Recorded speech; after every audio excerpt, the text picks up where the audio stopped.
This is the way to do it. We're doing the Solent. Portsmouth and Southampton. We're just cruising into Hyde, one of the sink ports. Nigel Davies has very kindly lent us his Sunseeker Hawk 34. Hey, you know what? This is a great British success story. The Braithwaite brothers, they were selling outboard motors in the 60s. They thought, things are not good enough, we'll make our own. They now sell over £19 million worth a year. Yeah, some of the biggest fun yachts in the world, made right here in Britain. Now that's a success story. You know this was used in the James Bond film? It was! And you did like that. And we're going to see a boat that's completely different. But you'll like it. During the 80s, they did a survey into things you most remember in your life. The shooting of JFK came first, Man Walking on the Moon came second, and the raising of the Mary Rose in 1982 came third. There she is. The Mary Rose, still in the same cradle that was supporting her when she came out of the sea. She's vitally important. She's in a giant laboratory. They're still treating her, and she will be treated for about another 15 years. We can't go in there. Nobody can. It's important because we didn't know anything about Tudor shipbuilding. And one of the things they found out is that she didn't have overlapping planks like they used to have on boats, a bit like roof tiles. She had planks end to end, a bit like bathroom tiles. And that was so she could have gun ports. She was the first purpose-built gunship. Henry VIII's flagship, built in 1509 to 1511, and eventually sank in 1545.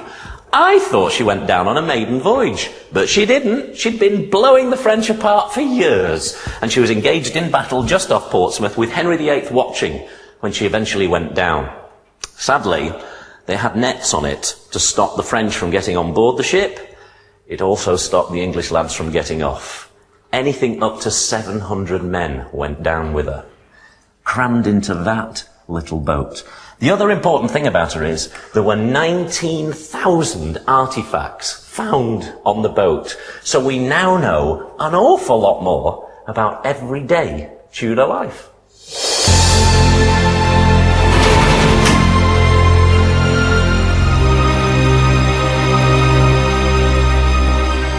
Just look at that!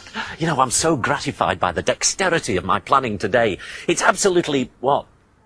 Have I had a dictionary for breakfast? Actually, yes, I have. I read it all, and by the way, the zebra does it. I have learnt a few things this morning, actually. Like, for example, the Mary Rose didn't sink on its maiden voyage. I thought it did. Nelson didn't have a patch. False. The column is right, no patch. And he did say, kiss me, Hardy. He did not say, kismet, Hardy. That was the Victorians that changed that. I've learnt all of those this morning. You see, he did want his friend to kiss him as he was dying. They'd been friends for life. He wanted... Don't come near me. Anyway, I've got a cold. Stay away. Right. HMS Victory. The world's oldest commissioned ship. Still a member of the Royal Navy. It's got a crew, a captain, everything. And it goes nowhere. But they have all sorts of important functions on it. It was started in 1759, and it was first a flagship in 1778. So it was actually 40 years old before it set off for the Battle of Trafalgar. Why did they have a navy battle in London? No, actually, Cape Trafalgar is off the southwest coast of Spain. It went there, 1805... The 21st of October, Nelson engaged the French and the Spanish, and the battle began. He must have had a head for heights. I'm sorry, you've lost me. If you think he went up in the crow's nest, he didn't. That was for the... to pose for that column. Look, the column and Trafalgar Square came a long time after he died, all right? So there he was, walking around on the deck there, and he sent out that famous message from the back of this ship to all of his men. What? Send more beer. No, it was, England expects that every man will do his duty. Unfortunately, a Frenchman was also doing his duty that day, and he shot him. 3 hours later, he died. Well, he was walking around on the deck in his admiral's uniform. I mean, he was kind of asking for it a bit, wasn't he? Anyway, the victory was done. He'd won. They put him in a barrel of brandy. They carried out a few repairs in Gibraltar, sailed him back to Greenwich, and then he was buried in St. Paul's Cathedral. Bit of a hero's job. He's still there today. Carry on, Horatio.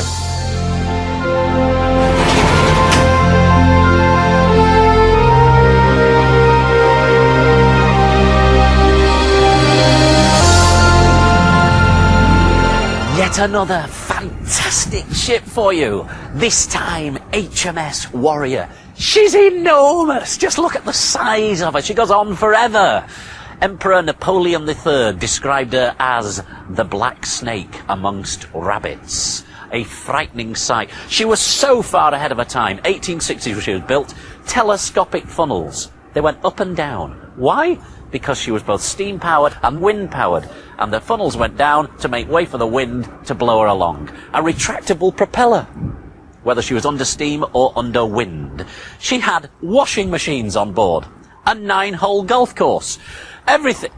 I'm joking about the golf course. She's just a very, very big ship.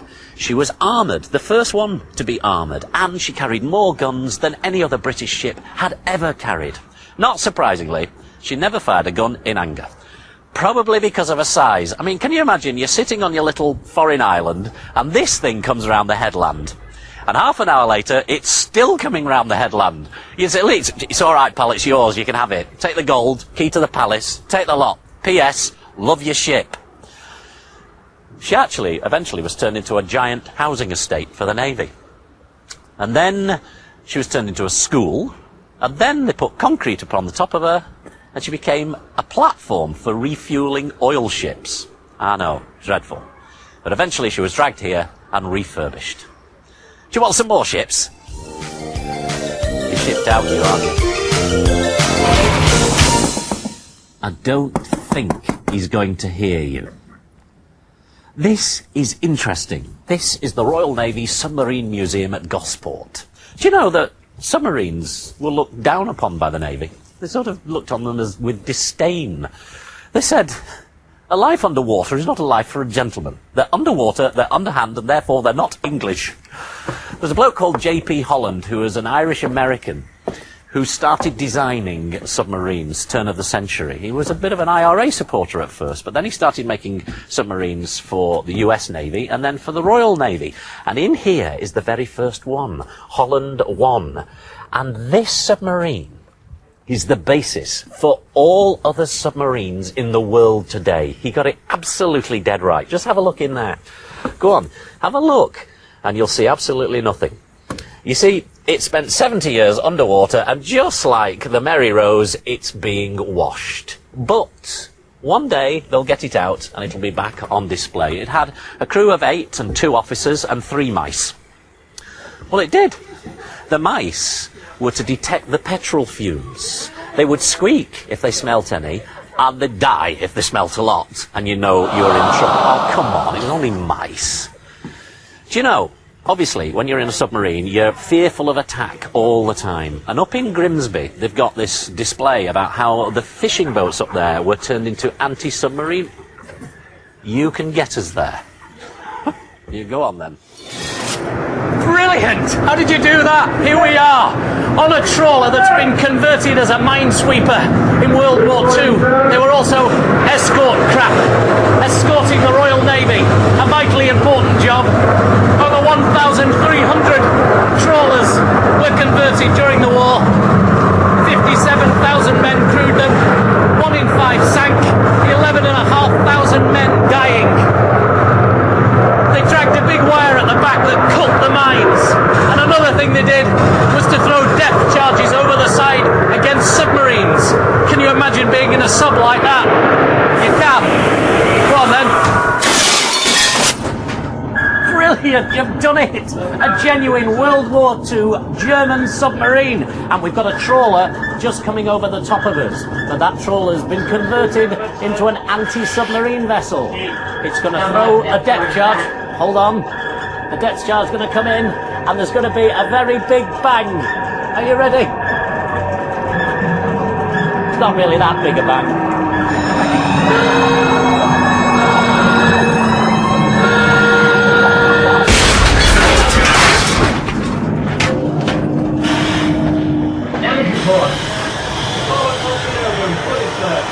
It's all a bit too real for me.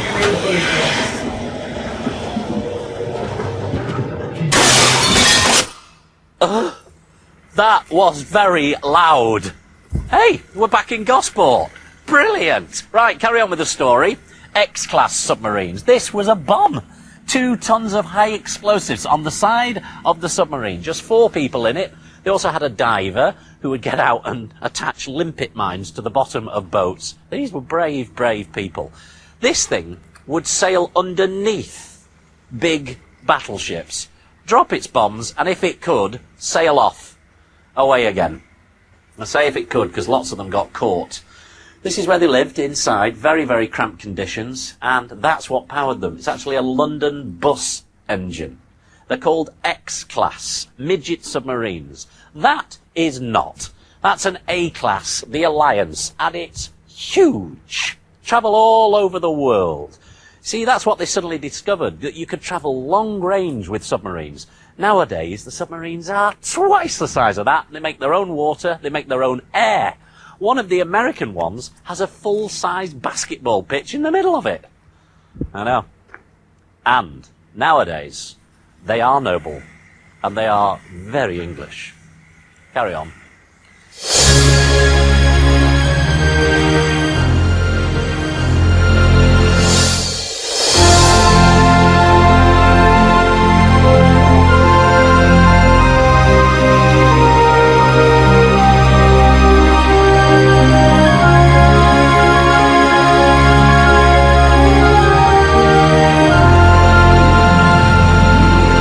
Glorious old city walls of Southampton. Norman they were. You see, after 1066, Southampton became the most important port in the south, because it was from here that they traded with Normandy and later onto the Mediterranean. Lots of wealth, got wealth, you must protect it. Big walls, Norman walls, huge walls, 25 to 30 feet high. They went in a circuit of about 1¼ miles, and they had 7 main gates, lots of towers. Over to the north, there's one of the most ornate towers left in England. And they were well protected by water. You had a moat to the north and the east, and to the south and the west you had the sea and the River Test, which was here. It was tidal, and boats used to moor here. This is a replica of a 14th century merchant boat. Would have been here in the 1300s. Can you believe it? And it shows how close the sea used to be to the city walls. But all of this land over here is now reclaimed, office blocks and all sorts. Right, shall we move on? Jolly good. The lovely 14th century Wool House, said to have been built by the monks of Beaulieu Abbey. And you know why they built it, don't you? Oh, you do? Yeah. Summer holidays. No, it's called the Wool House because they used to trade wool from here. English wool all over the world to countries that made textiles. Lots of money in it. In fact, the Tron was kept here for a little while, you know. That's the King's Weigh Beam for weighing the wool and working out the custom duty. 1320, Edward II said only 8 ports in England are going to be allowed to deal in wool, and Southampton is one of them. Suddenly, lots of people got very, very rich. 16th century, the wool trade went into a decline, and Southampton also went into a decline. 18th century, they kept French prisoners in there, hundreds of them. Most of them died from jail fever. I'll tell you about jail fever. The principal symptom of jail fever is being hit on the head with a big wooden stick. Yeah. And at the beginning of this century, a man called Eric Roland Moon started making single-seater monoplanes in there. I know, apparently it's true. Well, there you go, the Wool House, what? Oh, it's all the leaflet, all the different things you can do and go and sit. In fact, this one's fascinating.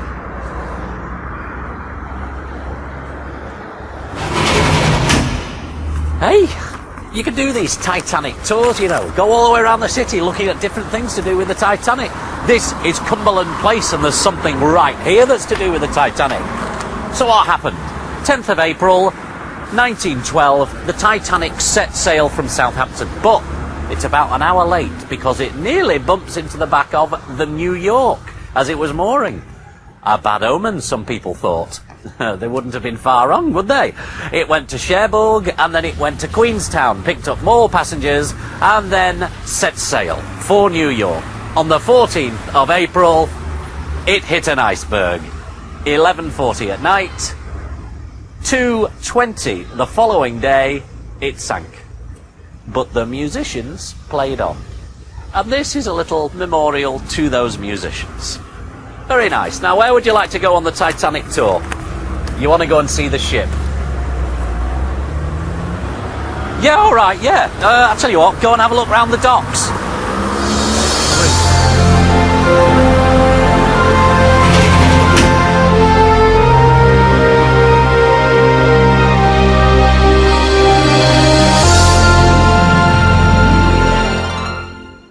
Hey, this is lovely. Westgate Street. Did you find the Titanic? Did you? You haven't by any chance been drinking, have you, in that lovely Tudor pub up there? I have.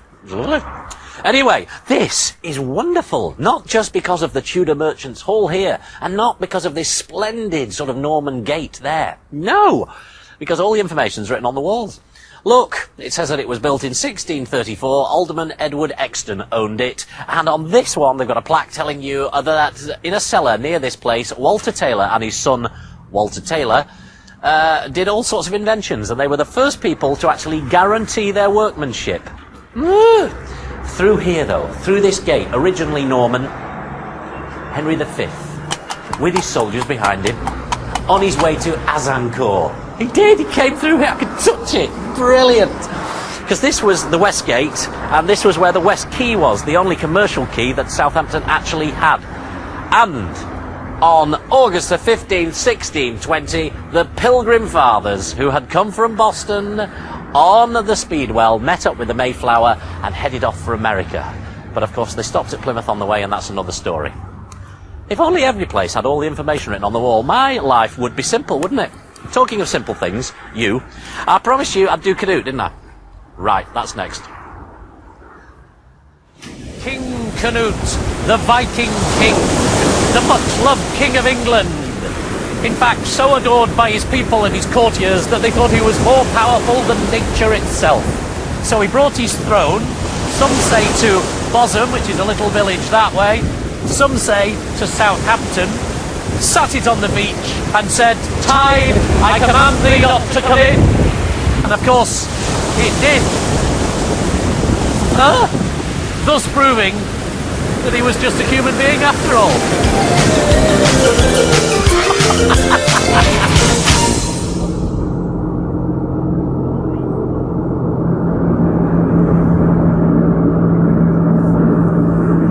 Blimey, it's got a bit chilly out on the water. What? It's not the end of the programme. Why are we on a boat? No, I know it's not the end of the programme, but we have to do it because we're going out to this fantastic castle. I knew you'd be pleased. Yeah, well, we're starting the programme with Henry VIII, and we're going to finish the programme with Henry VIII. I'll look after you, don't I? This is Hurst Castle. Built on that wonderful gravel spit that comes right the way out into the Solent. Can you see it? Fantastic. What a defensive site. I'll explain that in a minute. 1544, Henry VIII built it. It was one of a whole chain of castles that he built along the south coast. And you know why he built them, don't you? It was because he liked mixing cement. Yeah, he did. He had a cement mixer at Hampton Court. He was always just playing. Did he, heck? He's the King of England. He told people to build castles. He just paid for them, that's all. Everything was going wonderfully in Henry VIII's little world until he annulled his marriage with Catherine of Aragon. Now, she was the aunt of the King of Spain, Charles V, and he had just signed a treaty with the King of France, Francis I. Big powers together. At the same time, the Pope issued a papal bull saying Henry VIII is excommunicated. All of a sudden, the whole of Europe hated him. And he said, "I don't know what I've done wrong. They don't like me anymore, but I'm going to have to build some castles because I think they're going to attack me." So he built this one here. And look why he built it here. There is the Isle of Wight. just a few yards away. And this is the entrance to the Solent. You stick guns up here, you could stop anything from coming in. Quite brilliant. 100 years later, 1648, Charles I is on the Isle of Wight having a bit of a holiday in a prison. And they bring him here, and they bang him up here for a little while, and then they take him on a day trip to London, where he goes and visits a court, and they find him guilty of being Charles I. And then he gets axe fever. Now, you know what that is, don't you? The main symptom of that is your head being detached from your body. But he was here. It's huge. We should have a look round.